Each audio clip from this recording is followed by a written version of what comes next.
ila hadratin habibina syafiina wa qurrati a'yunina sayyidina Muhammadin sallallahu alaihi wasallam wa ila abaihi wa ummahatihi wa awladihi wa azwajihi wa zurriyyatihi wa ikhwani minal anbiya'i wal mursalin wal malaikatil muqarrabin syai'ul lillahi lahum al-fatihah. A'udzu billahi minasy syaithanir rajim. Bismillahirrahmanirrahim. Alhamdulillahi rabbil alamin arrahmanir rahim maliki yaumiddin. Iyyaka na'budu wa iyyaka nasta'in ihdinas siratal mustaqim siratal ladzina an'amta 'alaihim ghairil maghdubi 'alaihim waladdallin. Amin. Summa ila rahi jamil awliyatul lamil amin asyhadu as-salihin usan kitab rabbani tu asyabul qadir jalani qaddasallahu sir'ajiz wa nafa'ana bi wa bi ulumihim wa karamatihim syai'ul lillahi lahum al-fatihah. A'udzu billahi minasy syaithanir rajim. Bismillahirrahmanirrahim. Alhamdulillahi rabbil alamin arrahmanir rahim maliki yaumiddin. Iyyaka na'budu wa iyyaka nasta'in ihdinas siratal mustaqim siratal ladzina an'amta 'alaihim ghairil maghdubi 'alaihim waladdallin. Amin. Summa ila rahi abaina wa ummahatina wa awladina wa azwajina wa zurriyyatina wa masyayikhina wa aqrabaina wa li ustadina wa li jamil muslimina wal muslimat wal mu'minina wal mu'minat al-ahya'i minhum wal amwat bi syafa'atir rasulillah sallallahu alaihi wasallam syai'ul lillahi lahum al-fatihah. A'udzu billahi minasy syaithanir rajim. Bismillahirrahmanirrahim. Alhamdulillahi rabbil alamin arrahmanir rahim maliki yaumiddin. Iyyaka na'budu wa iyyaka nasta'in ihdinas siratal mustaqim siratal ladzina an'amta 'alaihim ghairil maghdubi 'alaihim waladdallin.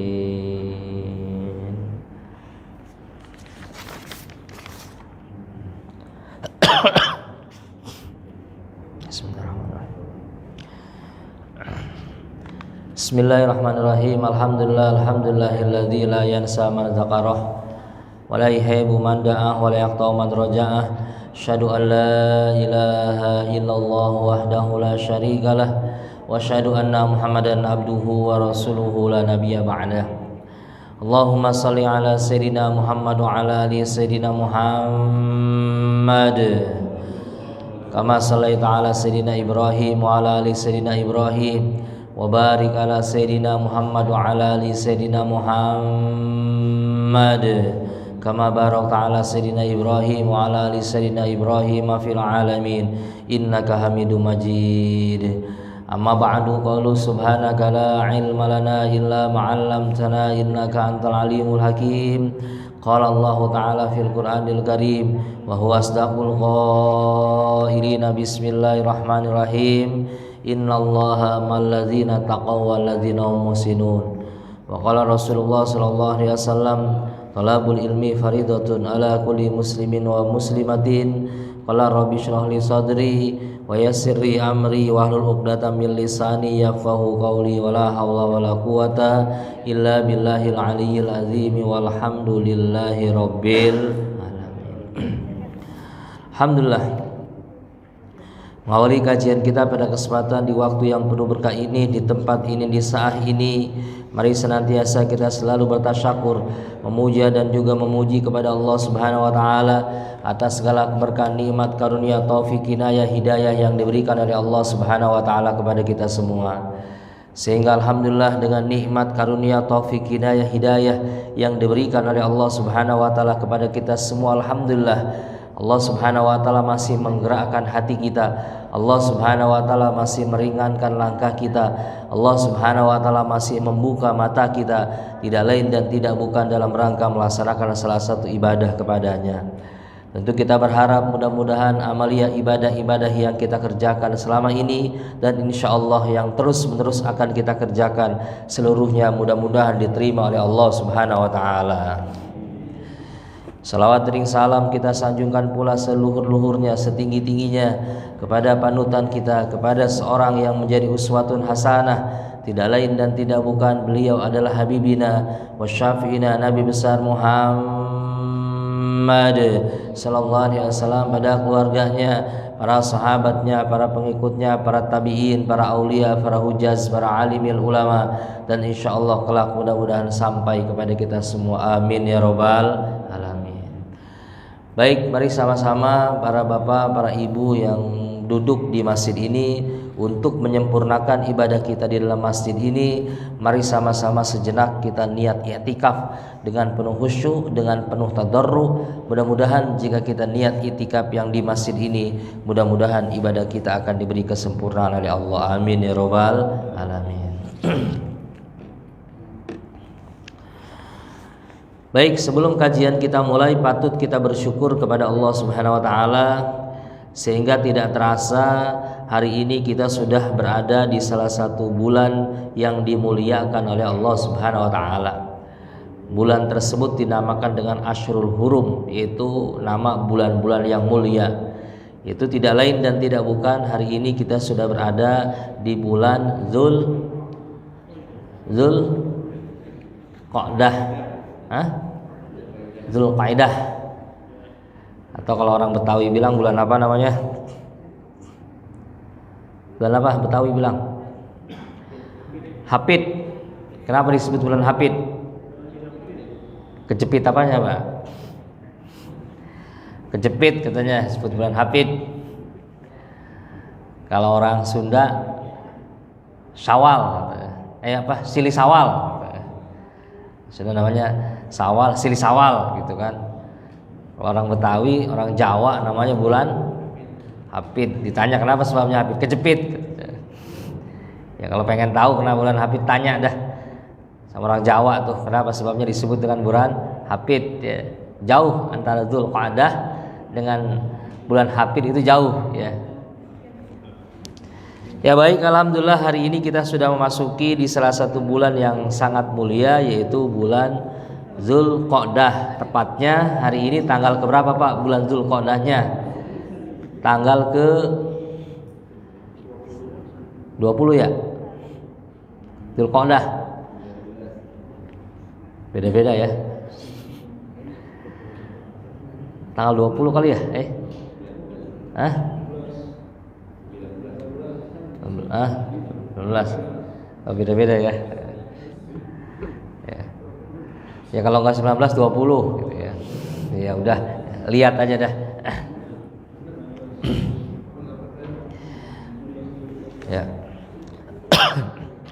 Ya, sebelum kajian sirah nabawiyah kita mulai, sekedar tabaruk, yang mana di bulan Zulqa'dah ini adalah merupakan salah satu bulan yang dimuliakan oleh Allah. Sebab ada 4 bulan yang dimuliakan oleh Allah, yaitu Zulqa'dah, Zulhijjah, dan juga bulan Muharram, Al-Muharram nyebutnya Al-Muharram, dan juga bulan Rajab. Itu 4 bulan. Jadi 3 bulan berurutan dan 1 bulan yang terpisah. Sedikit tabarukan kenapa disebut dengan bulan Zulqa'dah. Ada yang menyebut juga Zulqa'idah, ada yang mengatakan juga dengan bulan Zulqi'dah. Kalimat Zulqa'dah itu memiliki 2 kata. Yang pertama zu dan yang kedua adalah qa'dah. Apa itu zu? Zu itu artinya yang memiliki. Zu tuh seperti zumalin, yang punya harta, yang punya harta. Atau dalam bahasa nahwu shorof, zu tersebut itu termasuk daripada asmaul khamsah namanya. Asmaul khamsah tersebut itu wajib dimudhofkan. Wasartu zal i'rabi ayyudhofnala lil yaka za'ahu abika za'tila. Zu itu artinya yang memiliki, sementara qa'dah itu artinya duduk. Apa? Duduk, diambil dari kata qa'idun, artinya duduk, berarti bulan ini bulan duduk. Disebut bulan ini bulan duduk. Kenapa sebabnya disebut dengan ini bulan duduk? Kalau ditanya bulan Zulqa'dah kenapa? Kita bisa jawab. Tapi kalau ditanya bulan Hapit, tanya dah orang Betawi. Bulan Silisawal, tanya ke orang Sunda sana. Kenapa bisa disebut dengan bulan Zulqa'dah, artinya bulan yang duduk? Sebab orang Arab dulu sebelum zaman Rasulullah SAW dilahirkan, orang Arab tersebut ini ketika memasuki bulan Dzulqa'dah, dia ini tidak melaksanakan pepergian jauh. Dia duduk di dalam rumah, dia berada di wilayahnya, tujuannya demi untuk menyambut masyarakat muslimin wal muslimat sedunia yang akan berangkat menunaikan ibadah haji. Jadi mereka kagak kemana-mana. Makanya kalau disebut dengan bulan haji itu 3 bulan Pak, dari Syawal, Dzulqa'dah dengan juga Dzulhijjah. Lah emang Syawal udah bulan haji? Ya. Pengertian daripada bulan Dzulhaji adalah pengertiannya bagi orang yang mau berangkat haji, bagi orang yang mau berangkat haji tersebut itu di bulan Syawal sudah diperbolehkan. Ketika dia memasuki mikot, di situ dia sudah diperbolehkan niat menunaikan ibadah haji. Ya. Nah, disebut dengan bulan Dzulqa'dah karena dulu orang-orang Arab tersebut itu tidak mau bepergian jauh, dia duduk di dalam rumah, dia berdiam diri di tempatnya demi untuk yaitu menyambut jamaah haji dari seluruh dunia. Tuh, jadi seperti itu.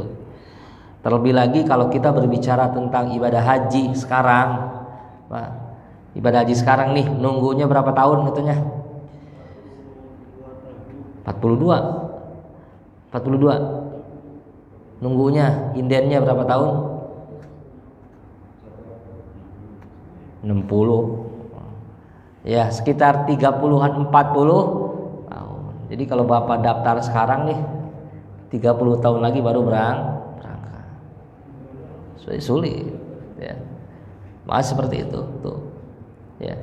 Nah, oleh karena itu Rasulullah SAW menganjurkan kepada kita, bagi orang yang hendak memiliki, pengen punya pahala haji, ini salah satunya.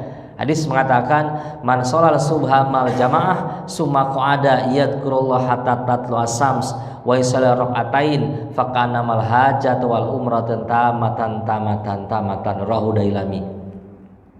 Hadis mengatakan, barang siapa orang yang sholat subuh berjamaah lalu dia duduk berzikir kepada Allah, baik berzikir baca tasbih, baca sholawat, mengkaji ilmu, ya, hatta tatu asams, sampai dengan munculnya matahari, wa yusalla rak'atain, lalu orang tersebut sholat dia sunnah isyraq 2 rakaat, maka dicatat oleh Allah pahalanya sama seperti menunaikan ibadah haji sempurna dan juga sempurna. Amin ya rabbal alamin. Makanya alhamdulillah, untung alhamdulillah bagi orang yang mau beriktikaf, bagi orang yang mau berzikir kepada Allah Subhanahu wa taala setelah waktu subuh. Untung kita lagi ngaji sekarang. Coba kalau nggak ngaji di rumah lagi ngapain? Ngopi, lagi tidur, macam-macam dah. Nih untung ya. Macam-macam kita. Tuh, oleh karena itu di bulan ini terus-menerus kita beristiqomah ibadah kepada Allah Subhanahu wa taala dengan harapan mudah-mudahan Allah Subhanahu wa taala akan memberikan keberkahannya untuk kita semua. Amin ya rabbal alamin. Baik, kita lanjut kepada kajian ya. Masih menerangkan tentang kitab Al-Barzanji karangan daripada Syekh Ja'far Al-Barzanji yang mana ditukil dalam kitab Madarijus Su'ud. Jadi ada kitabnya namanya Madarijus Su'ud, tidak lain dan tidak bukan salah satu pengarangnya yaitu orang Banten Pak, yaitu Syekh Nawawi Al-Bantani. Nawawi. Makanya kitab-kitab dari Timur Tengah kalau memang tidak disyarahkan dengan orang kita, orang Banten, wah ini sangat sulit sekali ya. Makanya Syekh Nawawi tersebut ternyata banyak sekali ya mensyarahan beberapa kitab, salah satunya yaitu yang beliau syarahi yaitu karangan daripada Syekh Ja'far Al-Barzanji dalam kitab Madarijus Su'ud namanya ya. Jadi kitab gurunya seperti ini ya. Baik, yang ada kitab berjanjinya buka halaman 13 ya.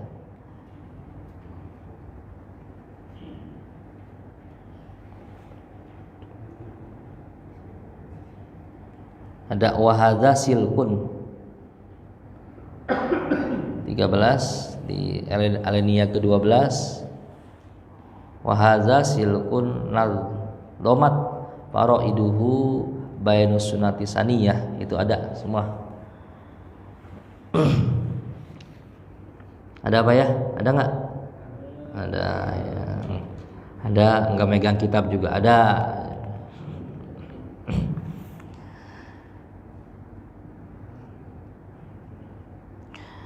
A'udzubillahi minasyaitonirrajim. Bismillahirrahmanirrahim. Wa hadza silkun nadzamat faraiduhu bayanus sunnati saniyati wa rafa'ahu ilal khalilil ibrahima amsaka anhu syari'u wa abah wa adnan bila raibin inda zawil ulumin asabiyah. Masih kita menerangkan dalam kitab Sirah Nabawiyah, yang mana kita masih menerangkan tentang keturunan, yaitu keluarga, tentang silsilah Rasulullah SAW. Jadi kita perlu punya anggapan bahwasanya silsilah Rasulullah SAW terus sampai dengan kepada Nabi Adam alaihissalam tersebut ini dijaga oleh Allah Subhanahu wa Ta'ala. Kemarin kita sudah menerangkan tentang silsilah Rasulullah SAW, yaitu Rasulullah SAW yaitu Nabi Muhammad bin Abdullah, ya, Abdullah bin Abdul Muttalib bin Hashim, ya, bin Abdul Manab bin Qusay, ya, bin Kilab bin Murrah bin Ka'ab bin Lu'ay bin Ghalib Bihir, ya, terus setelah itu bin Kinanah, terus bin Malik bin Nazar bin Huzaimah bin Mudrik bin Ilyas, terus sampai dengan kepada Adnan sana. Nah, keluarga Rasulullah SAW tersebut, nah halaman 12, wa hadza silkun nazamat faraiduhu bayanus sunnati saniyah, yang mana keluarga tersebut itu adalah ibarat kalung, silkun nazamat, seperti kalung mutiara yang mana teringkai tersusun, yaitu dengan yang tinggi. Jadi keturunan Rasul dari mulai zaman Nabi Adam alaihissalam sampai dengan Nabi Muhammad SAW itu bagaikan mutiara yang terikat, yang terbingkai, yang derajatnya tersebut itu tinggi. Hadisul marfu, ini menurut para hadis yang memang diriwayatkan oleh para hadis. Jadi keturunan Rasulullah SAW tersebut itu mulia, ya, bagaikan memang yang terikat satu sama lain. Terus puncaknya warafa ilal Khalil Ibrahim, dan juga terus ke atasnya tersebut sampai dengan Khalil. Siapa Khalil? Yaitu Nabi Ibrahim alaihi salam. Sedikit saya terangkan, Khalil itu artinya kekasih.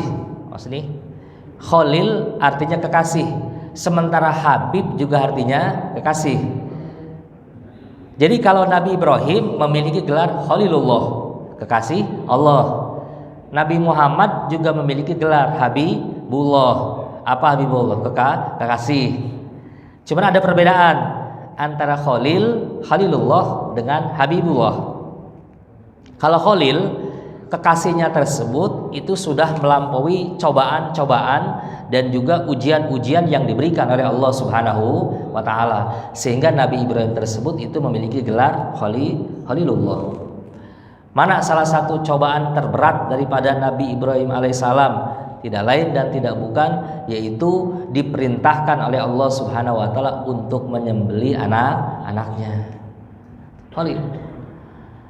Sementara kalau Habib adalah, ya memang Habib tersebut adalah sudah melalui proses ujian dari Allah Subhanahu wa Ta'ala, bahkan sebelum diciptakan saja ini sudah menjadi kekasih Allah Subhanahu wa Ta'ala. Jadi kalau Nabi Muhammad sebelum diciptakan dan mengalami proses cobaan yang sangat luar biasa, setelah melampaui itu seluruhnya, baru Nabi Muhammad tersebut itu mendapatkan gelar Habibullah, kekasih Allah Subhanahu wa Ta'ala.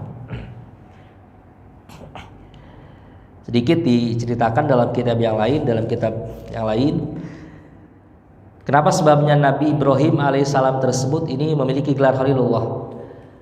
Pernah satu ketika, Nabi Ibrahim ini ditanya oleh sahabatnya, "Ya Ibrahim, lima takhadha khalila?" Hai Ibrahim, kenapa Allah Subhanahu wa Ta'ala menjadikan kau sebagai seorang kekasih? Apa tipsnya Nabi Ibrahim sehingga engkau oleh Allah Subhanahu wa taala dijadikan seorang kekasih? Apa Nabi Ibrahim? Yang pertama kata Nabi Ibrahim, ikhtartu amrallah ala amri ghairi. Yang pertama, kenapa sebabnya saya dijadikan kekasih oleh Allah? Yang pertama, karena saya selalu mendahulukan perintah Allah di atas perintah segalanya. Jadi ketika Nabi Ibrahim ditanya, Ibrahim, kenapa engkau bisa menjadi kekasih Allah? Nabi Ibrahim menjawab, saya lebih mendahulukan perintah Allah daripada perintah selain daripada Allah. Saya lebih mendahulukan perintah Allah jika dibanding daripada perintah selain daripada Allah. Kalau kita kan enggak, Pak. Diperintahkan sama Allah waktu sholat duhur, perintah waktu sholat duhur. Udah gitu diperintahan lagi sama bos, sama atasan, sama dunia. Kadang kita lebih memilih perintah dunia. Betul? Betul nggak? Kita diperintahkan buat bangun sholat subuh, bangun. Tapi nafsu memerintahkan kita buat tidur.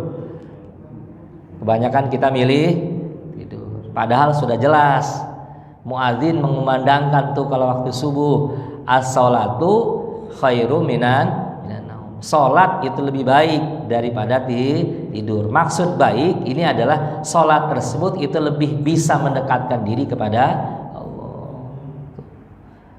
Jadi dahulukan perintah Allah. Orang yang mendahulukan perintah Allah, maka dia akan menjadi khalilullah, maka dia akan menjadi kekasih Allah Subhanahu wa taala.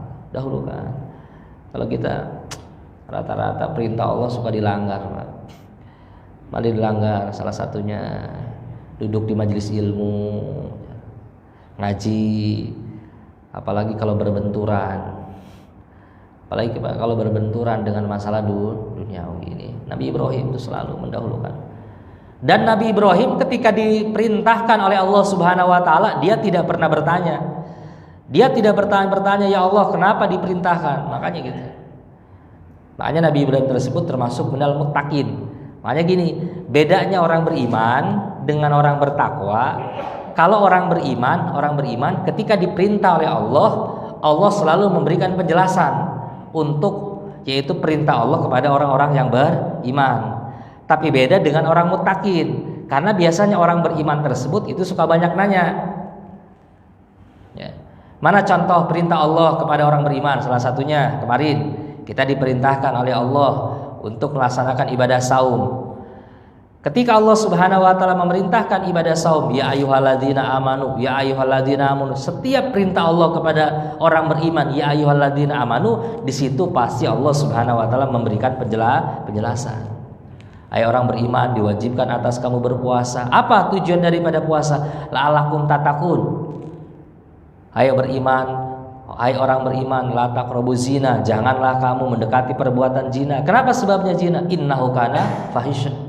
Hai orang-orang beriman, diwajibkan atas kamu salat. Apa tujuan daripada salat? Tanha anil fahsya'i wal munkar. Tapi untuk orang-orang yang bertakwa sudah tidak banyak bertanya. Orang-orang yang bertakwa ketika diperintahkan oleh Allah Subhanahu wa taala, dia selalu berkata dalam dirinya, sami'na wa ata'na. Udah enggak banyak nanya. Nabi Ibrahim kenapa? Enggak nanya, ya Allah kenapa ya Allah saya disuruh nyembah, saya disuruh menyembelih anak saya, tidak. Nabi Musa juga. Nabi Musa alaihissalam tersebut itu mukjizatnya bisa membelah lautan pada saat tersebut. Mukjizat tersebut itu bisa membelah lautan bukan berarti mukjizat tersebut itu permanen. Nabi Musa bisa membelah lautan, bisa terjadi seluruhnya karena ada izin Allah. Coba kalau nggak ada izin Allah, Nabi Musa nggak ada izin Allah, Nabi Musa ya sengaja mukul tongkatnya dipukul ke lautan, nggak ada perintah Allah, lautan terbelah apa enggak? Nabi Ibrahim alaihissalam sengaja lah kemarin ya katanya tidak mempan kebakar, sengaja Nabi Ibrahim bakar dirinya ya kebakar. Karena apa? Karena tidak ada perintah Allah. Tuh Nabi Ibrahim.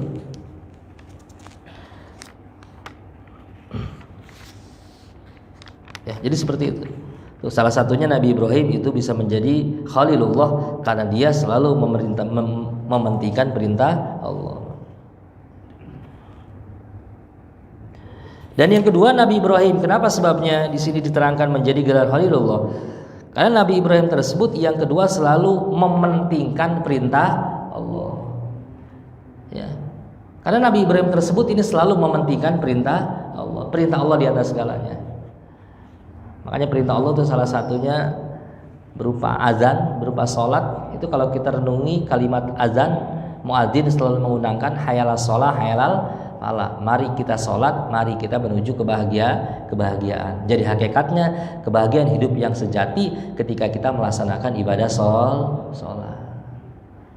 Hayalah sholat. Jadi kalau kita cari selama ini kebahagiaan lewat materi, lewat jabatan, lewat harta, ternyata kebahagiaan yang sesungguhnya ada ketika kita menjalankan perintah Allah. Dan yang terakhir, yang ketiga, kenapa Nabi Ibrahim bisa menjadi gelar Khalilullah? Kata Nabi Ibrahim, wa ma taghaitu illa ma'adhaib. Kata Nabi Ibrahim, saya tidak pernah makan ya illa ma'adhaib, kecuali saya ngundang tamu. Jadi kalau Nabi Ibrahim punya kebiasaan selalu nyuguhin tamu. Makanya dalam satu riwayat mengatakan Nabi Ibrahim itu nggak bisa makan kecuali ngajak orang-orang supaya makan bareng. Tuh punya kebiasaan daripada Nabi Ibrahim alaihi salam. Besok begitu Pak Sony ya, traktir orang ya. Iya, insyaallah. Sering-sering aja udah insyaallah. Ya. Nabi Ibrahim begitu. Kalau kita akan makan sendirian, Nabi Ibrahim enggak, dicari sama orang. Ayo, Nabi Ibrahim alaihissalam. Ya. Kebiasaannya luar biasa. Ya. Makanya orang-orang yang memberikan makan kepada orang lain ini Khalilullah. Wa rafa'u ila Khalil Ibrahim. Dan Allah Subhanahu wa taala terus sampai dengan ke atas, sampai dengan Al-Khalil ya Nabi Ibrahim. Yaitu dalam satu Nabi terus halaman 14 yang mana Nabi Ibrahim tersebut itu amsaka anhu syari'u abbah, yang mana Nabi Ibrahim dalam Asy'ari, dalam kitab dalam Nabi ini yaitu menahan dan enggan menyebutkan. Jadi ini tidak disebutkan lagi keturunan terus. Jadi mentok sampai dengan Nabi Ibrahim alaihi enggak disebutin. Sampai dengan Nabi Adam. Kalau Nabi Adam disebutin lamaan, panjang gitu kan. Ya. Nabi Ibrahim disebutin. Warnanu bila raibin inda zawil ulumi saniyah, dan juga tidak diragukan lagi menurut orang-orang yang memiliki ilmu atas nasab daripada Adnan. Jadi nasab daripada keturunan kakek moyangnya Rasulullah SAW itu tidak diragukan lagi dari Adnan. Karena menurut satu riwayat Adnan tersebut adalah merupakan salah satu ahli ibadah, ahli ulum, ahli ilmi, orang-orang yang dekat dengan Allah Subhanahu wa taala. Mana? Terus ila zabih Ismail nisbatu wa muntaha, sampai dengan kepada zabih ya. Siapa Zabih? Ini Zabih adalah gelar daripada Nabi Ismail alaihi salam. Jadi maksud Zabih adalah di sini menyembelih. Menyembelihnya ilal madbuhi bil amri la bibili kalau di sini.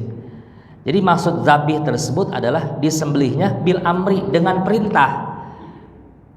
La bil pili bukan pekerjaannya. Awas nih. Jadi kalimat zabih bukan berarti Nabi Ibrahim disembelih, bukan.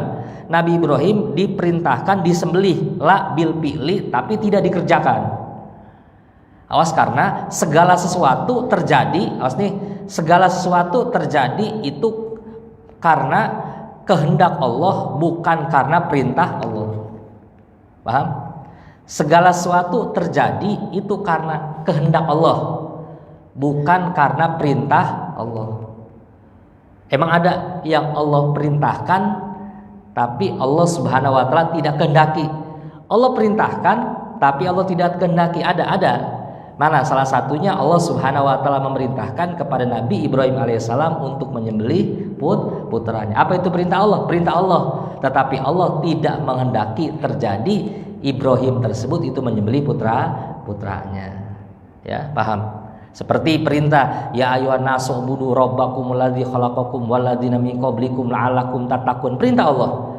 Hai manusia, ya ayyuhan nas ittaqu rabbakum, takwalah kalian semua kepada Tuhan engkau, alladzi khalaqakum, yang sudah menciptakan engkau, la'allakum tattaqun.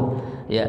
Nah, itu perintah Allah Subhanahu wa taala kepada manusia agar manusia tersebut itu beriman, agar manusia tersebut itu menyembah kepada Allah Subhanahu wa taala. Perintah Allah. Tapi kejadiannya, kenyataannya, apakah seluruh orang beriman? Tentu tidak. Paham ya? Tentu tidak. Segala sesuatu terjadi karena kehendak Allah, bukan karena perintah Allah. Ada yang Allah kehendaki, paham? Ada yang Allah kehendaki tapi tidak diperintahkan oleh Allah. Allah kehendaki tapi tidak Allah perintahkan. Mana contohnya? Kufurnya orang-orang berdosa. Kufurnya orang berdosa ketika ada perbuatan yang tidak, itu bukan perintah Allah, tetapi Allah Subhanahu wa taala memberikan kehendak, dan kehendak di sini pasti ada hikmahnya. Seperti ada orang nipu, terjadi penipuan, tidak Allah perintahkan. Makanya kalimat wa ma khalaqtul jinna wal insa illa liya'budun, tafsirnya begini cara nyurahnya. Kan kebanyakan di kita kalau secara lafaz, tidak aku ciptakan jin dan manusia kecuali beribadah kepadaku. Aku tidak menciptakan jin dan manusia kecuali beribadah kepadaku. Pengertiannya wa ma khalaqtul jinna wal insa illa liya'budun, pengertiannya aku tidak, manusia dan jin tidak aku perintahkan kecuali aku perintahkan untuk menyembah kepadaku. Paham? Jadi semua juga diperintahkan.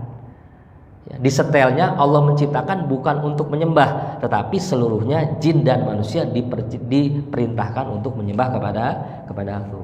Karena segala sesuatu yang terjadi bukan karena perintah Allah, tetapi yang terjadi karena kehendak Allah. Paham ya? Seperti itu. Hanya memiliki gelar zabih namanya. Jadi zabih tersebut adalah gelar daripada Ismail. Al-madbuhi bil amri la bil fi'li. Ya, perintahnya tersebut disembelihnya bil amri dengan perintah, la bil fi'li, yaitu bukan dengan pekerjaannya. Sampai dengan zabih Ismail keturunannya alaihissalam juga, yaitu Ismail tersebut sebagai orang yang melampaui, yang mempunyai nasab dan juga yaitu nasab dan batas daripada pernasaban. Jadi diterangkan sampai dengan, jadi tidak sampai kepada Nabi Adam alaihissalam, kita terangkan. Fa'adzim bihi min iqlid ala qad qawaqibu dzurriyyah. Makanya fa'adzim bihi, agungkanlah, alangkah agungnya nasab-nasab Rasulullah SAW dari untayan pertama, dari untayan seperti ibarat permata, bintang-bintangnya yang bergelapan. Jadi alangkah agungnya. Jadi nasabnya juga sampai luar biasa. Nah, sedikit ini ketika menerangkan tentang nasab Rasulullah SAW, ketika saya terangkan seperti ini, ada orang bertanya kepada saya, Ustaz, kan katanya nasab Nabi Ibrahim tersebut, nasab Rasulullah SAW tersebut itu dijaga sampai dengan Nabi Adam alaihi salam. Pertanyaannya, lalu bagaimana tentang ayah daripada Nabi Ibrahim alaihi salam? Ayahnya siapa namanya? Azar. Azar kita ketahui apa kegiatannya, pekerjaannya? Pembuat patung, pembuat berhala. Ada yang bertanya, masa Ustadz seorang anak pembuat berhala bisa keturunan Rasul, sementara nikahnya bagaimana tuh bapaknya Nabi Ibrahim? Paham? Tidak mungkin sperma yang tidak suci, paham? Tidak mungkin sperma yang tidak suci melahirkan seorang anak Nabi Ibrahim alaihi salam. Sini juga banyak. Makanya kaum-kaum ada yang menyimpangkan. Makanya pantas kalau Quran mengatakan bahwa makana Ibrahim Yahudi wala Nasraniya. Jadi mereka diaku, Nabi Nasrani ngaku, Yahudi juga ngaku, karena dari nasab situ tuh. Jadi mereka mengatakan, lalu bagaimana ketika Azar tersebut itu pernikahan Azar tersebut itu dengan istrinya. Sementara pernikahannya itu kan bagaimana? Tidak membaca 2 kalimat syahadat, tidak sesuai dengan syariat. Sementara Azar tersebut adalah pembuat patung. Bahkan jelas dalam ayat Quran mengatakan, ya, qala Ibrahim li abi azar atatayu asnaman aliha. Saya katakan, ya betul, kalau memang di Quran kalimatnya qala Ibrahim li abihi, Ibrahim berkata li abi kepada bapaknya Azar. Tapi hakikatnya ya sebetulnya para muhaddisin, awas nih, para muhaddisin menerangkan bahwa Azar tersebut itu bukan bapak kandungnya, bukan bapak aslinya. Bukan bapak aslinya, karena tidak mungkin keturunan Rasul, keturunan Rasulullah SAW sampai Nabi Ibrahim, dari Nabi Ibrahim tersebut ada yang memang ya terputus, ada yang memang tidak halal. Lalu kenapa dalam Al-Quran tersebut itu disebut dengan kalimat ab, dengan kalimat bapak? Nah ini kalau orang Arab dulu dia manggil kepada orang yang dekat tersebut dengan kalimat bapak.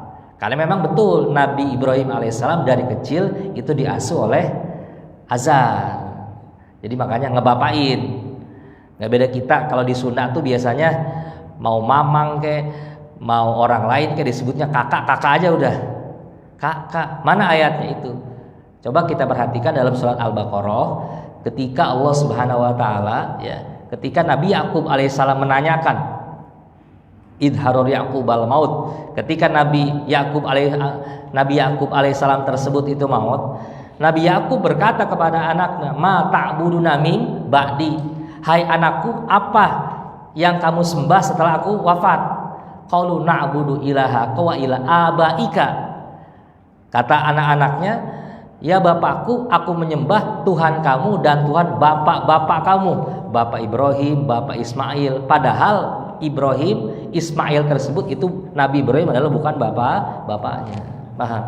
Jadi sebetulnya kalau dalam tafsir-tafsir lain mengatakan Azar tersebut bukan ayah kandung ya daripada Nabi Ibrahim alaihi salam, bukan ayah kandung ya, tapi memang diurus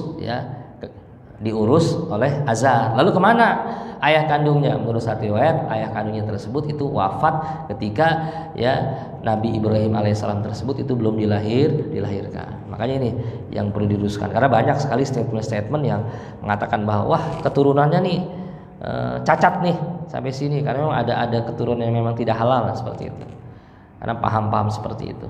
Jadi keturunan yang asli tersebut dalam kitab-kitab yang lain seperti dalam kitab Tafsir Maraghi, Ibnu Katsir, Ibnu Jarir mengatakan itu bukan ayah kandung daripada Nabi Ibrahim alaihi salam, itu bukan ayah kandung. Ini yang perlu diluruskannya, karena tidak mungkin pernikahannya tersebut itu orang tuanya Nabi Ibrahim tersebut itu pernikahannya tidak sesuai dengan syariat ya. Seperti itu. Ini yang memang perlu kita luruskan supaya keyakinan kita ketauhidan. Karena mereka orang-orang Yahudi, orang-orang Nasrani juga ngaku bahwa Nabi Ibrahim adalah golongannya. Makanya dibantah oleh Quran. Ya. Seperti itu. Terus wa kaifala wa sayyidul akram sallallahu alaihi wasallam wasitatul muntaqah. Wa kaifala, bagaimana tidak, sedangkan Tuhan Rasulullah SAW, Sayyid Rasulullah SAW adalah yang mulia, wasitatul muntaha, dan ini adalah inti daripada permata yang memang dipilih. Jadi bagaimana tidak mulianya? Karena ini adalah intinya. Jadi dari mulai zaman Nabi Adam terus sampai intinya adalah Rasulullah SAW. Bagaimana permata yang memang mau suci kalau memang tidak disucikan dari atasnya? Dia harus disucikan dari hulu dan juga hilirnya. Intinya adalah ketika adanya Rasulullah SAW. Makanya dalam hal ini ya kita harus meyakini bahwa misalnya zuriyah Rasulullah SAW tersebut itu terjaga keturunannya dari sifahil jahiliyah, dari pernikahan bangsa jahiliyah. Karena dulu sifah jahiliyah itu orang jahiliyah dulu Pak punya satu pernikahan yang kalau dia suka boleh tuker-tuker pasangan. Boleh tuker-tuker pasangan. Si A pasangannya dengan istrinya, si B dengan istrinya, si A dan si B tidak suka dengan pasangannya, dia tukar. Itu pernikahan jahiliyah, sifahul jahiliyah itu ada. seperti itu. Nah, dalam hal ini pernikahan Rasulullah SAW itu bersih daripada sifahul jahiliyah, pernikahan sifahul jahiliyah. Yang mana sifahul jahiliyah tersebut ada pernikahan yang memang dilaksanakan, yaitu perzinahan di zaman jahiliyah. Itu tidak mungkin ya. Oleh karena itu saking mulianya nasab sucinya nasab Rasulullah SAW, sehingga di sini ditukilkan satu bait, satu syairan. Nasabun tahsibul ula bihulahu qalladatha nujumahul jauh-jauh. Jadi di sini di satu bait, nasabun tahsibul ula bihulahu, keturunan Nabi Muhammad SAW, yaitu adalah kamu harus yakin akan ketinggian nasab dan bersihnya seperti bintang zauja, Aries yang merangkai daripada bintang-bintangnya. Jadi harus kita yakini bahwa keturunan Rasulullah SAW tersebut itu terjaga. Habba dan iqda sudadi wa fakharin anta fihil yatimatul asma. Jadi alangkah indahnya untaian-untaian kesempurnaan dan kemegahan, sedangkan engkau yaitu padanya terdapat mutiara tunggal yang memang terpilih. Jadi alangkah mulianya, alangkah indahnya keturunan Rasulullah SAW, sehingga Rasulullah SAW tersebut itu nasabnya disucikan oleh Allah Subhanahu wa Ta'ala ya. Jadi harus meyakini bahwa nasab Rasulullah SAW adalah suci dari mulai zaman Nabi Adam sampai dengan Nabi Muhammad SAW. Makanya banyak juga yang memang berkata bagaimana tentang keturunan Rasul, karena itu sebelum zaman Rasul sudah dibantah oleh ini, seluruhnya memeluk agama Islam dan seluruhnya suci, terbebas daripada sifahul jahiliyah. Baik, ada waktu kurang lebih 2 menit lagi atau 3 menit lagi sebelum waktu syuruk. Silakan yang bertanya.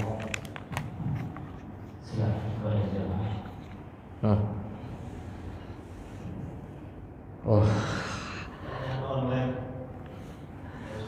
dari online ini, Dr. Ade Cirebon. Assalamualaikum warahmatullahi wabarakatuh. Setelah kejadian penyembelihan Nabi Ismail, apakah Nabi Ismail meninggal atau tetap hidup? Nabi Ismailnya kemana? Apakah menghilang atau masih di tempat atau jadi panitia kurban? Oh gitu. Terima kasih. Saya yang terakhirnya.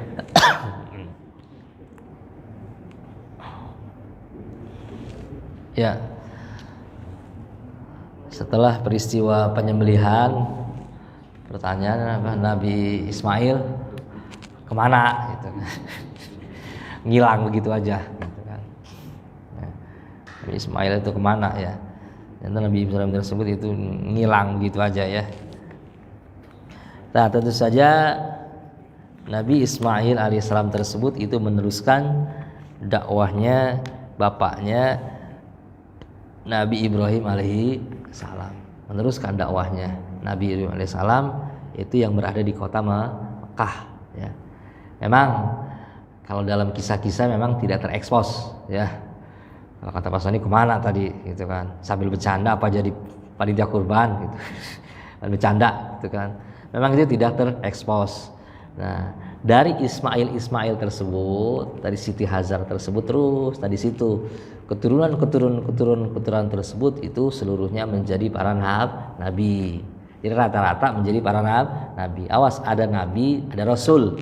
Itu berbeda ya. Setiap rasul pasti nabi, tapi tidak setiap nabi itu rasul, gitu kan.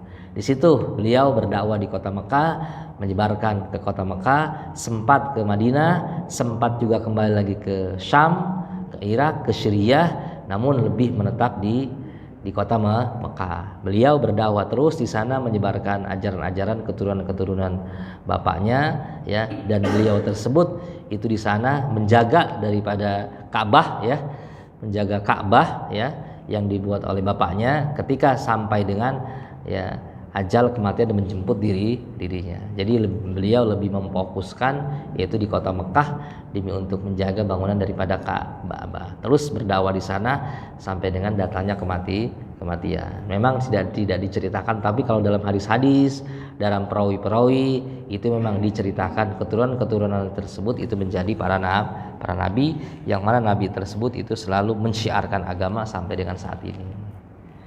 Ya, itu. Itu mungkin jadi pertanyaan itu saat penyembelihan itu Nabi Ismail itu apakah ada di sampingnya atau menghilang saat kejadian tersebutnya? Nabi Ismail. Iya. Ya tentu Nabi Ibrahim ada di depannya. Menurut satu riwayat, kalau memang diceritakan, sebetulnya ini saya simpen nih Pak Sony ini buat ntar ya. Tapi nggak apa-apa gitu kan, cerita ini gitu kan. Ya sebetulnya kita dulu, kita simpan gitu kan. Jadi ketika Nabi Ibrahim alaihissalam itu mendapatkan perintahnya dari mulai malam pertama, dari malam pertama di bulan Dzulhijjah, malam pertama, malam kedua terus perintah. Cuman karena memang mimpinya Rasul itu tidak mungkin mimpinya tersebut itu ditunggangi oleh setan. Akhirnya pas malam ke-8 puncaknya disebut dengan Tarwiyah, itu hari keraguan-raguan. Wah, keraguan apakah mimpi ini datang dari Allah, perintah ini datang dari Allah atau tidak, atau mimpi.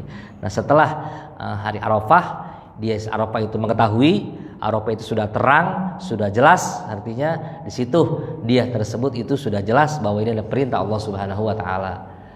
Pada saat itu Nabi Ibrahim alaihissalam tersebut manggil anaknya Ismail. Cuman namanya anaknya anak soleh nih.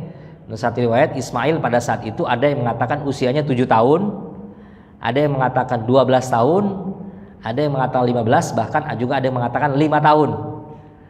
Berarti kalau 5 tahun kita ambil kawal yang 5 tahun, sedang lucu-lucunya Pak. 5 tahun tuh kalau sekolah kelas berapa? TK. Ya. Coba bayangin Bapak punya cucu nih TK, sedang lucu-lucunya apa enggak? Oh sedang digendong-gendong Pak, sedang sayang-sayangnya. Bayangkan. Cuman karena Ismail ini tauhidnya sudah kuat, ya. Ya bunaya, ini arafil manami anni azbahuka fangzur mataro. Dipanggil, hai anakku. Oh, anak kecil. Semalam aku bermimpi. Sebetulnya bukan semalam aku bermimpi, aku sudah bermimpi berulang-ulang kali tafsirannya. Aku diperintahkan oleh Allah Subhanahu wa taala, Bapak disuruh oleh Allah Subhanahu wa taala untuk menyembelih kamu. Bagaimana pendapat kamu? Ya abatib al-matumar. Oh, perintah. Ya abaku, If'al matumar, kerjakan apa yang diperintah oleh Allah Subhanahu wa taala. Bayangin anak segede gitu, Pak. Udah kerjain. Satajiduni insyaallah minas sabirin.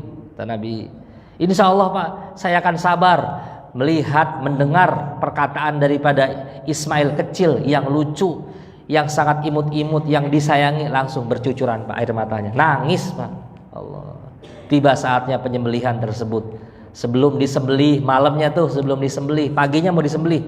Ya, paginya mau disembelih, sebelum disembelih malam terakhir Ibrahim alaihissalam, coba kita bayangkan masuk ke kamar Ismail, ngelihat Pak anaknya, Allah, diusap palanya, ya Allah, dicium palanya, dibayangkan ketika dia menggendong anaknya masih kecil, padahal Nabi Ibrahim alaihissalam tersebut sulit sekali mendapatkan seorang anak. Tiba saatnya waktu penyembelihan, ya, dibawa Ismail tersebut itu ke satu bebatuan yang besar. Begitu satu bebatuan yang besar, ya, langsung pada saat tersebut Nabi Ibrahim sempat gemetar, tangannya sempat gemetar. Apa perintah daripada anaknya? Ya Bapak, if'al, kerjakan, hai cepat Bapak cepat, karena ini perintah Allah Subhanahu wa taala. Begitu diperintahkan, sebelum disembelih Ibrahim alaihissalam menatap jauh matanya Ibrahim, anaknya tetap diusap rambutnya, dicium pipinya, dicium keningnya, dia peluk sangat luar biasa. Akhirnya dengan kalimat dia membaca takbir, Allahu Akbar, Allahu Akbar, Allahu Akbar walillahilham. Begitu pisau tersebut sampai kepada tenggorokan, sampai kepada leher Ibrahim masih mundur lagi. Dia peluk lagi, dia usap lagi, dia tatap lagi anaknya yang begitu dia sayangi, Pak. Begitu mau digorok lagi, dia peluk lagi, dia tatap lagi, sehingga dia tidak mampu melihat tatapan anaknya. Menurut satu riwayat, ya Bapakku, ya, tutup mataku ini dengan satu kain agar engkau tidak bisa melihat mataku. Akhirnya menurut satu riwayat ada yang ditutup, ada yang juga mengatakan tidak. Begitu pisau tersebut sampai kepada ya leher daripada Nabi Ibrahim, Nabi Ismail, digodot-godot Pak, disembelih, apa yang terjadi? Ternyata itu tidak mempan. Jadi ternyata di situ turun wahyu daripada malaikat Jibril alaihissalam agar Nabi Ibrahim tersebut itu menyembelih, berganti kurbannya bukan dengan anaknya tapi dengan kibas. Tuh. Jadi segala sesuatu itu terjadi karena perintah, karena kehendak Allah Subhanahu wa taala. Jadi itu pengorbanan terbesar daripada seorang ayah yang dia idam-idamkan selama hidupnya. Dia berdoa, Robbi habli minas solihin. Coba bayangin, pengorbanan luar biasa. Kita suruh nyembelih kambing aja masih gitu. Ya. Suruh menyembelih saja, pengorbanan orang luar biasa tuh, demi untuk melaksanakan perintah Allah Subhanahu wa taala. Makanya Nabi Ibrahim di situ lebih mencintai Allah daripada mencintai segalanya. Lebih mendahulukan perintah Allah daripada, dan dia buktikan karena itu menjalankan perintah Allah Subhanahu wa taala. Ya, seperti itu. Wallahu a'lam bishawab. Ya dzal ikram wa huwa karim ya khairan sahabat rasul ajmain. Alhamdulillahirabbil alamin hamdan syakirin hamdan naimin hamdan yafi na'maika bi mazidah syafaat Rasulullah sallallahu alaihi wasallam. Allahumma ighfir lil muslimina wal muslimat wal mu'minina wal mu'minat al ahya'i minhum wal amwat ya arhamar rahimin. Allahumma taqabbal minna innaka antas samiul alim wa tub alaina innaka antat tawwabur rahim. Allahumma nawwir qulubana bil ilmi, Allahumma nawwir qulubana bil hilmi, Allahumma nawwir qulubana bil hidayah wa amitna bila ilaha illallah Muhammadur Rasulullah innaka ala kulli syai'in qadir. Allahumma inna nas'aluka khairal hadzal yaum fathahu wa nasrahu wa huda wa nuruhu wa barakatuhu wa a'udzubika min syarri hadzal yaum wa syarri ma fi wa syarri ma ba'da. Ya daiman lam yazal ya arhamar rahimin irhamna ya mujibas sa'irin istajib wa'an ya Allah. Rabbana atina fid dunya hasanah fil akhirati hasanah wa qina adzabannar. Alhamdulillahi rabbil alamin. Subhanakallahumma bihamdika asyhadu an la ilaha illa anta astaghfiruka wa atubu ilaik. Assalamualaikum warahmatullahi wabarakatuh.